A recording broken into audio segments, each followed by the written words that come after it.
morning, everybody. It's funny, it's so dark out these days. I find light comes much later in the day.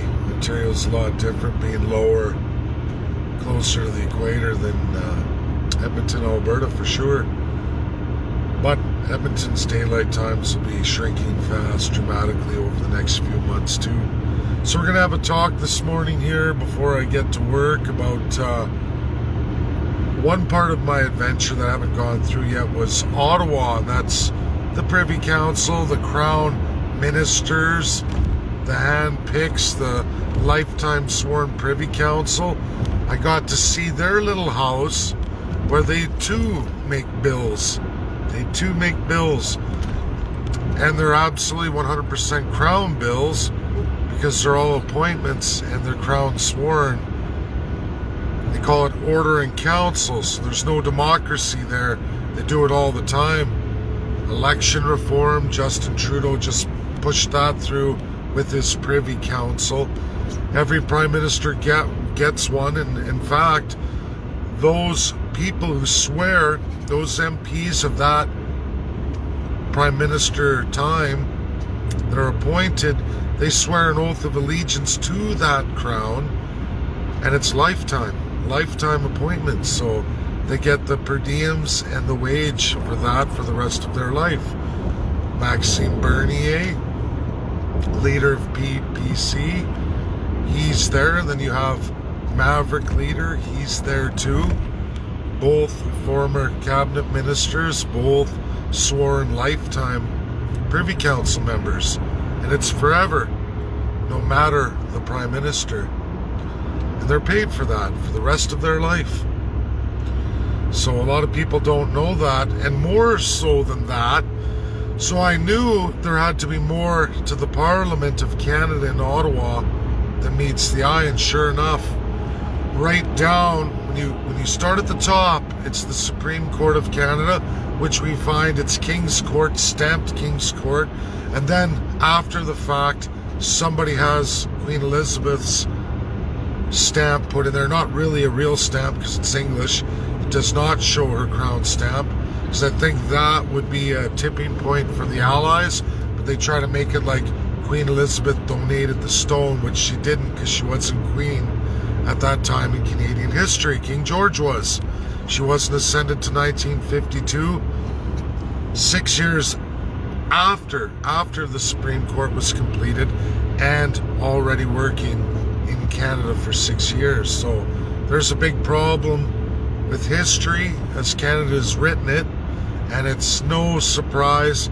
It's all part of the 1952 usurpage of the crown, and that's where we're going to get into Privy Council now. So when you go to the parliamentary grounds, what a lot of people don't know or don't get to know is where there's another house above the House of Commons.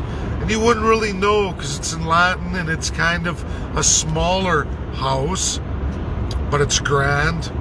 It's beautiful architecture, and that is the house of what is the Privy Council, a crown sworn Privy Council. They get to make acts and bills. They get to make their separate acts and bills for the Prime Minister, crown bills, because there was no democracy that went into that. People don't know this, but that is Canada, a secret upper house, an overriding house of the crown, pure executive power. Pure executive power. You will not find this in the United States of America. You won't find it in Russia. No such thing. Now, they have their ministries, you know, of the Oval Office. Russia has their ministries too. However, they don't pass legislation without that parliamentary system in place or legislative body.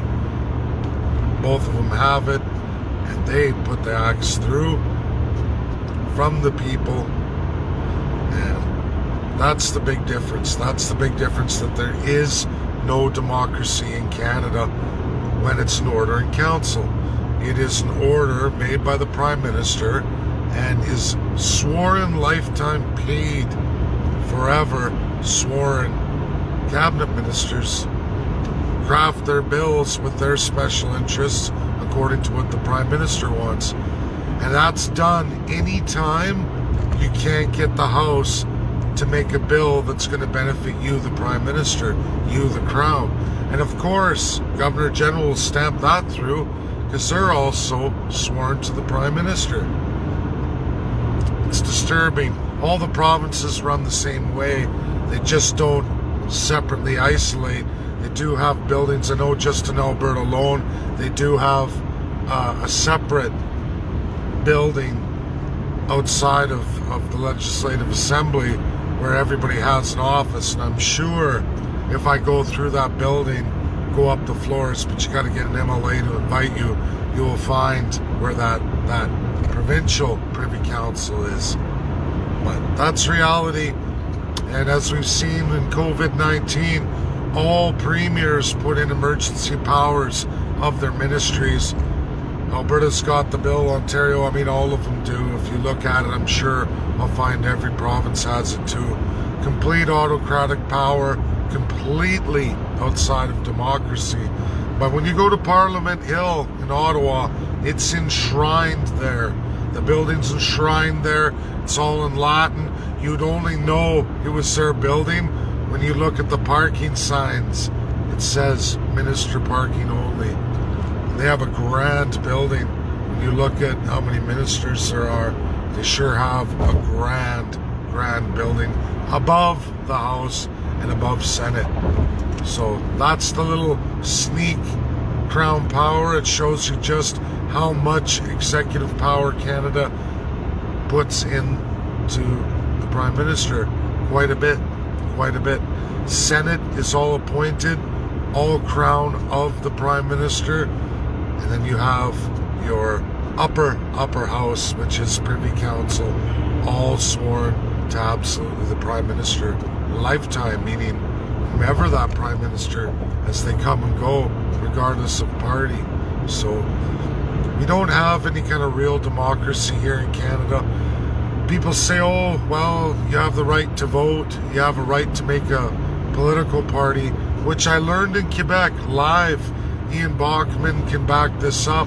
Live, we heard that all government employees in Quebec City cannot, and I repeat, under their civil law, cannot join a political party. They can't. If they work for the government, they are not allowed to join or create a political party. They sign that right off. They sign it off in Quebec. So what a world. And you know what? I wonder federally how many other occupations in Canada that we don't even know about go through that too. That was disclosed to us on the Plains Abraham when we talked to some of the federal employees, Quebec's federal employees, because they give themselves federal status when you're in Quebec. Anyways, that's my video. Very important. Share. I know it's early and not a lot of activity. Later today, people will catch up with the video. But that's how Canada runs. That's got to be abolished. Not ministry, but the executive ministry powers of Crown. That's all got to be abolished. That's why constitutionalism is so important. Checks and balances, rules of governance, how to govern, and absolute accountability. Because as it stands in Canada, there is none. There is none. Not really. Very limited federally and absolutely none provincially whatsoever. And federally or provincially, they go back and forth between Section 91 and 92 to make sure they fill all their pockets and they use each other accordingly. So parties aside, it doesn't mean much. I think we all know from the debates, the debate questions are absolutely focused exactly how they're designed, meaning any real issues Canadians have are minimized. The government makes the issues. They determine what the issues are. That's just how it is. Thanks, everybody. Enjoy the rest of your day. Bye now.